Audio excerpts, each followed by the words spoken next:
Halo semua, kembali lagi kita ke pembelajaran kita kali ini, yaitu tentang penerapan integrasi untuk menghitung volume benda putar.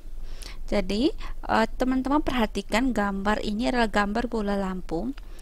Jadi bola lampu ini dapat kita pandang sebagai benda putar jika kurva yang ada di samping bola lampu ini, jika kurvanya ini kita putar menurut garis horizontal atau sumbu X. Jadi kita putar terhadap garis sumbu X sejauh 360 derajat.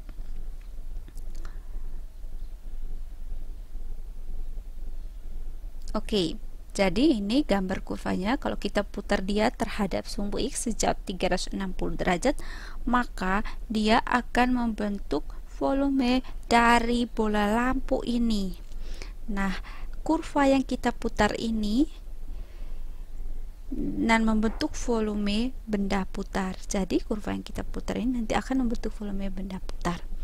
Nah, yang perlu diperhatikan dalam menghitung volume benda putar itu adalah yang pertama, menentukan partisi. Jadi kita harus pertama-tama menentukan partisi dari kurva yang sudah kita buat. Setelah itu kita menentukan aproksimasi volume dari partisi itu jika kita putar terhadap garis tertentu. Selanjutnya kita menyatakan penjumlahan dari partisi yang sudah kita buat. Selanjutnya setelah menjumlahkan kita mengambil limitnya dari penjumlahan, terus kita mengambil limitnya. Setelah itu kita menyatakan limitnya itu dalam bentuk integral tertentu. Jadi langkah-langkah ini yang perlu teman-teman perhatikan dalam menyelesaikan atau menghitung volume benda putar.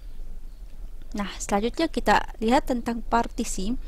Jadi partisi itu jika diputar terhadap sumbu tertentu atau terhadap garis tertentu dan kita putarnya itu sejauh 360 derajat, nanti partisi tersebut kalau diputar dia akan membentuk suatu bentuk volume. Volume itu ada yang berbentuk cakram, ada yang berbentuk cincin, dan ada yang berbentuk kulit tabung. Ya, jadi ada cakram, ada cincin, dan ada kulit tabung. Nah, ketiga bentuk ini nanti kita kenal sebagai metode untuk menghitung volume benda putar. Jadi untuk menghitung volume benda putar kita punya tiga metode, berarti ada metode cakram, metode cincin, dan metode kulit tabung.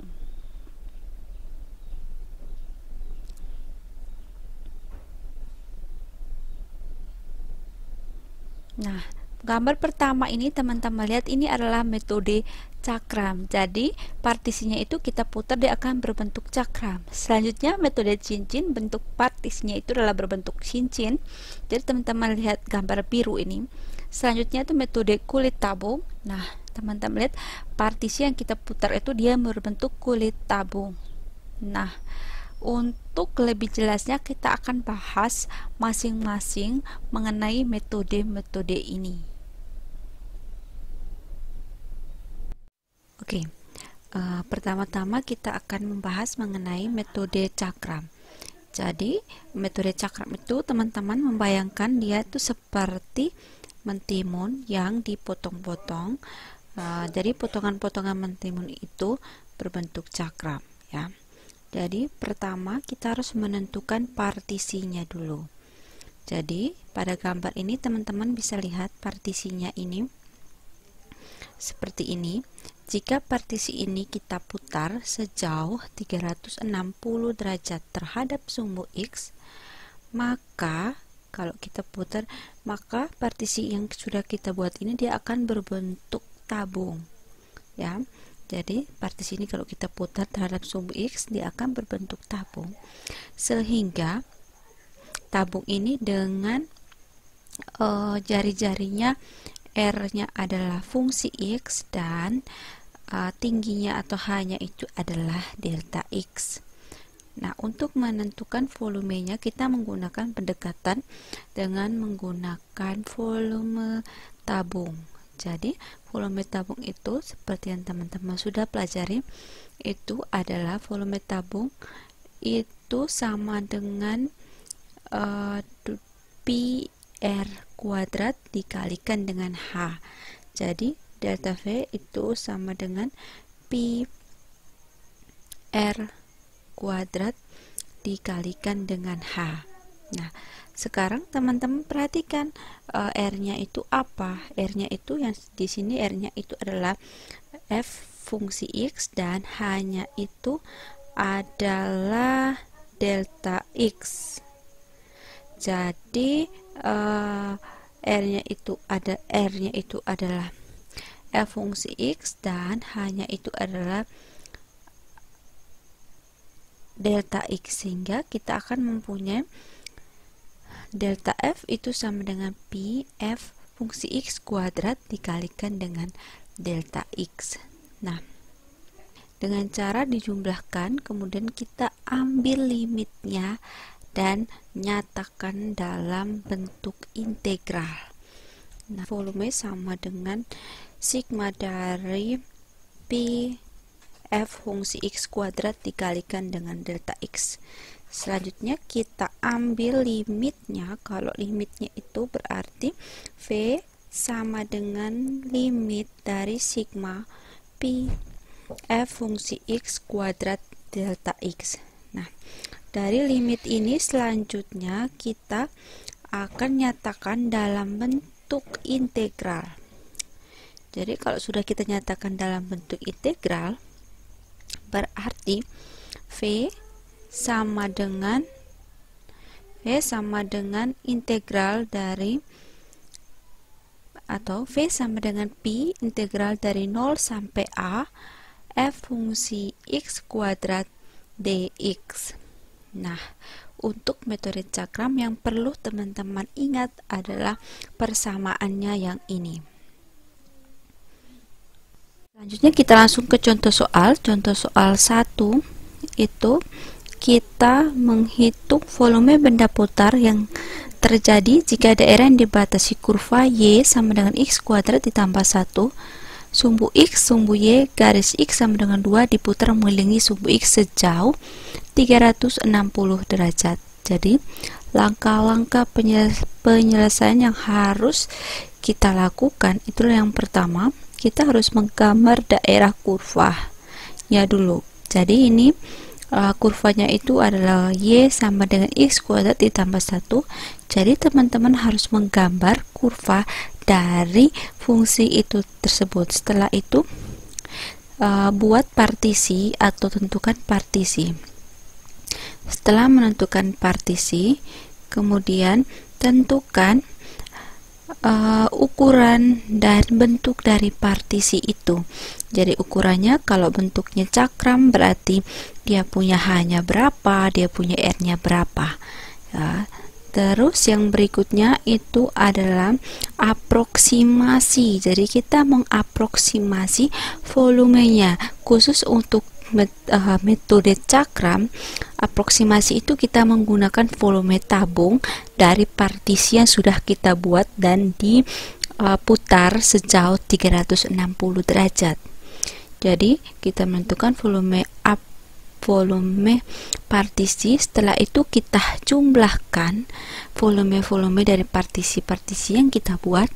Terus kita ambil limitnya. Setelah ambil limitnya, terus kita nyatakan limit tersebut dalam bentuk integral tertentu dengan batas bawah dan batas atas itu seperti yang diminta oleh soal. Jadi teman-teman perhatikan gambar di samping ini. Jadi kita menggambar dulu daerah kurvanya. Daerah kurva Y sama dengan X kuadrat ditambah 1. Kemudian kita tentukan partisinya.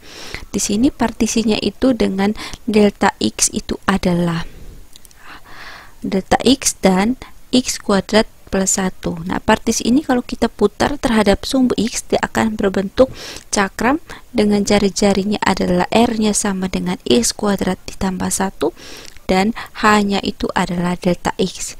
Sehingga langsung saja kita bisa menentukan volume dari benda putar ini.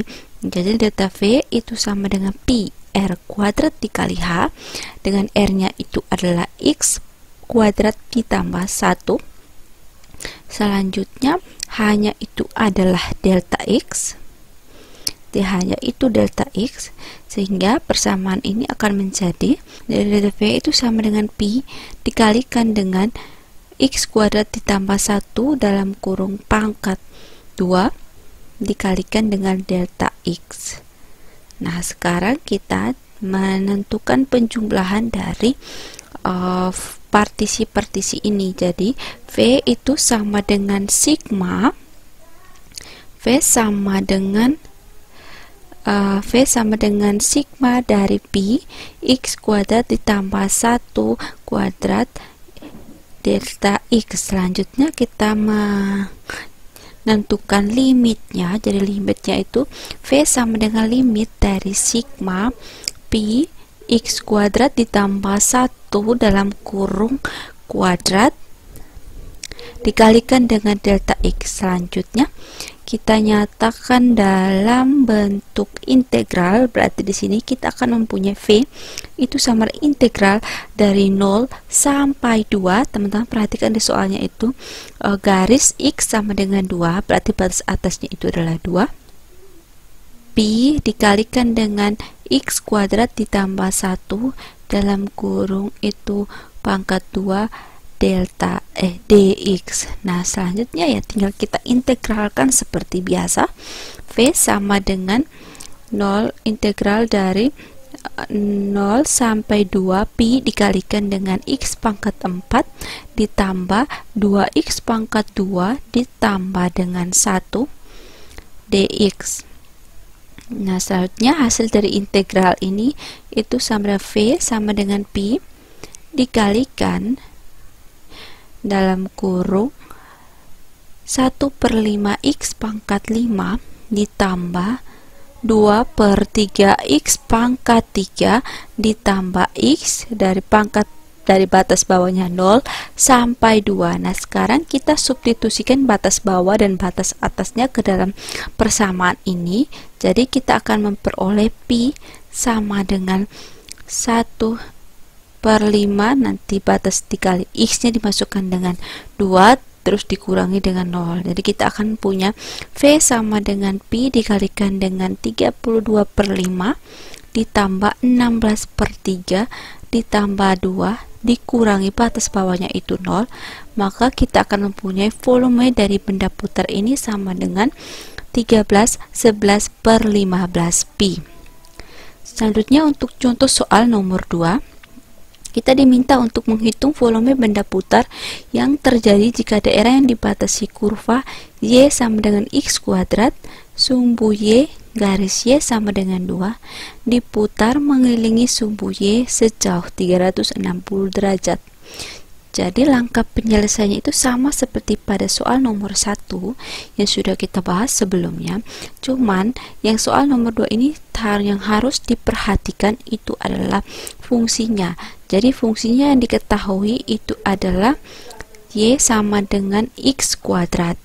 Jadi kita harus merubahnya dalam bentuk fungsinya itu adalah fungsi X. Berarti X sama dengan akar dari Y, karena yang diminta adalah diputar diputar terhadap sumbu Y. Nah, sekarang kita gambar dulu ya, gambar kurvanya. Jadi kurva Y sama dengan X kuadrat dapat teman-teman lihat seperti di samping. Terus tentukan partisinya. Terus partisinya itu kita putar sejauh 360 derajat terhadap sumbu Y. Jadi kita akan punya delta V itu sama dengan pi R kuadrat dikali H, dengan R-nya itu sama dengan akar Y dan H-nya itu sama dengan delta Y. Jadi delta V itu sama dengan pi akar Y kuadrat dikalikan dengan delta Y atau dapat kita tulis menjadi delta V itu sama dengan pi Y delta Y. Menentukan sigma atau penjumlahannya, berarti V sama dengan pi, V sama dengan sigma pi Y delta Y. Dan selanjutnya menentukan limitnya, berarti V sama dengan limit dari sigma pi Y delta Y. Selanjutnya adalah kita menentukan integralnya, berarti V sama dengan integral dari, teman-teman perhatikan batas bawahnya 0, batas atasnya 2 seperti yang diketahui oleh soal, pi Y d Y. Nah, volume sama dengan pi dikalikan dengan 1/2 Y kuadrat, batas bawahnya 0 dan batas atasnya 2. Kita substitusikan batas bawah dan batas atasnya ke persamaan ini, berarti kita akan mempunyai V sama dengan pi dikalikan dengan 1/2 2 kuadrat dikurangi 0, sehingga kita akan mempunyai V sama dengan 2pi. Jadi volume benda putarnya ini adalah 2pi. Sekian pembelajaran kita kali ini.